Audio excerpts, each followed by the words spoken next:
¿Cómo evolucionamos de un estado de psicosis, que es un estado natural en la infancia, a un estado mental saludable o dentro de la normalidad?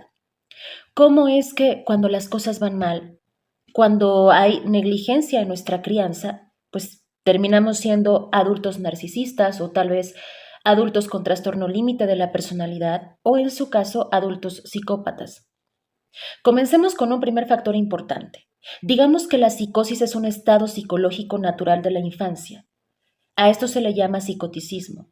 Y este estado psicológico conlleva a una mayor creatividad.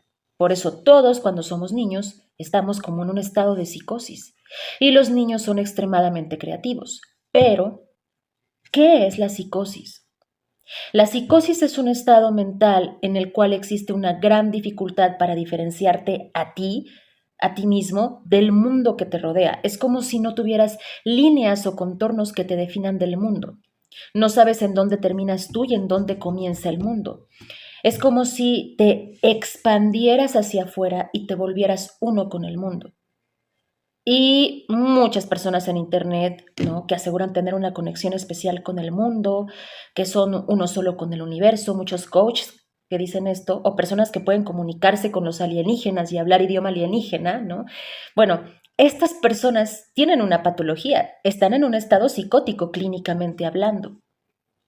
La psicosis envuelve un mecanismo llamado hiperreflexividad y este mecanismo hace que sea muy difícil darse cuenta o ser consciente de la diferencia entre los objetos internos y los objetos externos.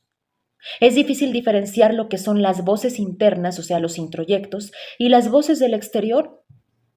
Es por eso que los psicóticos escuchan voces y experimentan alucinaciones, que son básicamente proyecciones de su mundo interno.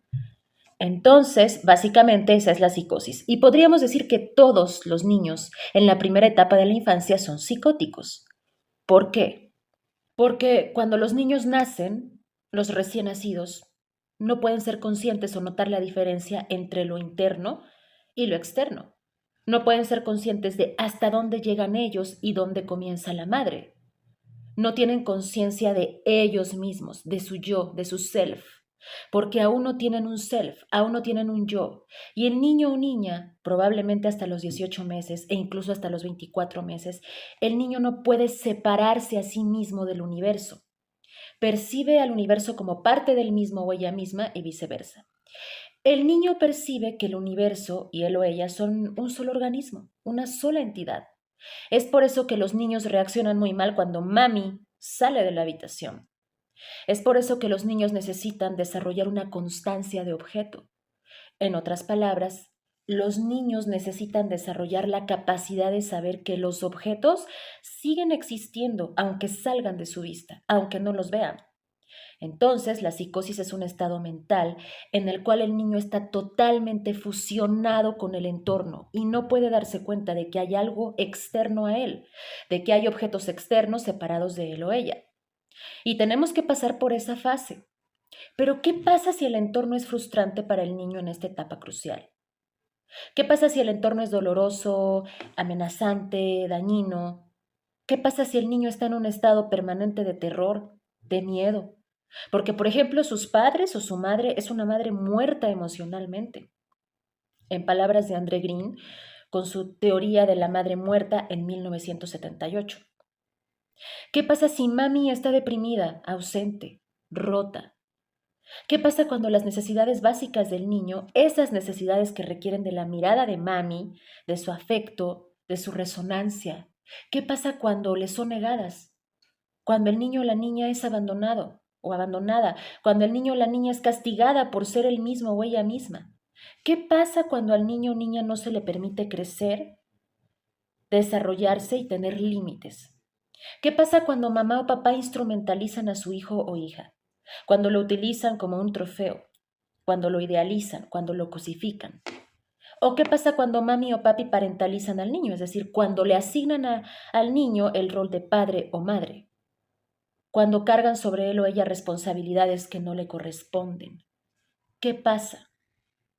La transición de un estado de psicosis normal durante los primeros meses de nacidos hacia la individuación-separación, o en otras palabras, la transición de la psicosis hacia la salud mental, es interrumpida.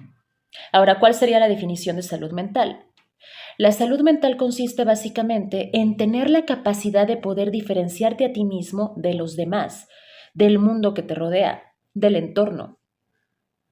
Cuando no puedes diferenciarte a ti mismo de los otros y del entorno, cuando no lees bien las señales que te manda el entorno o los objetos externos, si no puedes hacer esto, tal vez tengas un trastorno del espectro autista o tal vez de otra forma, puedas tener un trastorno narcisista de la personalidad o un trastorno límite de la personalidad. Es decir, en realidad todas las formas de enfermedades mentales tienen como principal característica el déficit para separarte a ti mismo del entorno y de los otros, o un déficit para leer y escanear de forma apropiada y correcta las señales de tu entorno, de los objetos externos.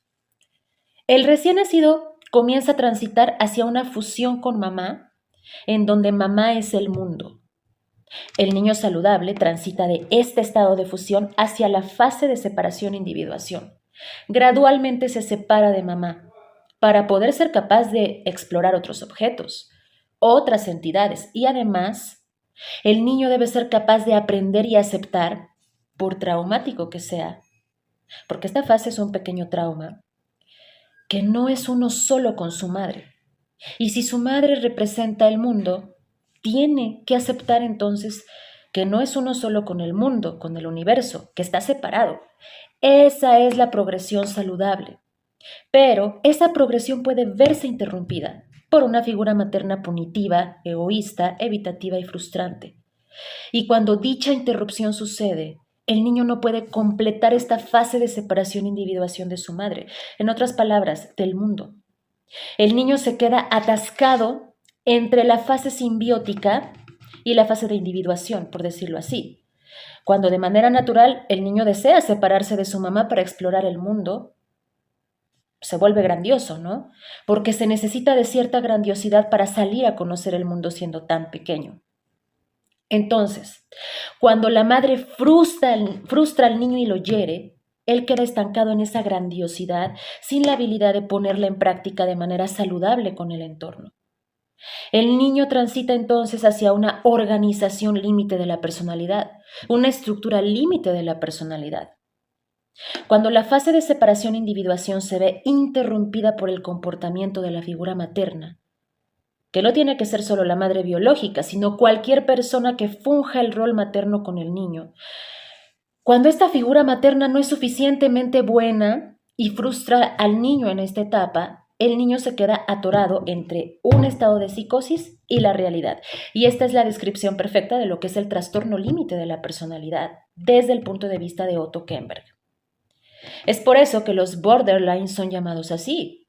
Están en el borde de la psicosis y la neurosis. Entonces el niño se queda estancado, incapaz de progresar hacia el mundo, incapaz de conocer la realidad y abrazarla, incapaz de alejarse de mamá y luego regresar y volverse a fusionar con ella. En este estado entre la psicosis y la realidad en el que se encuentra atorado el niño, tenemos todos los elementos que desarrollarán un trastorno límite de la personalidad. En el trastorno límite de la personalidad, los objetos internos son percibidos como objetos externos. En otras palabras, hay un elemento de psicoticismo. Hay introyectos o un diálogo interno que es percibido como externo, como una especie de voces o personas fuera de, objetos fuera de, que en realidad son internos.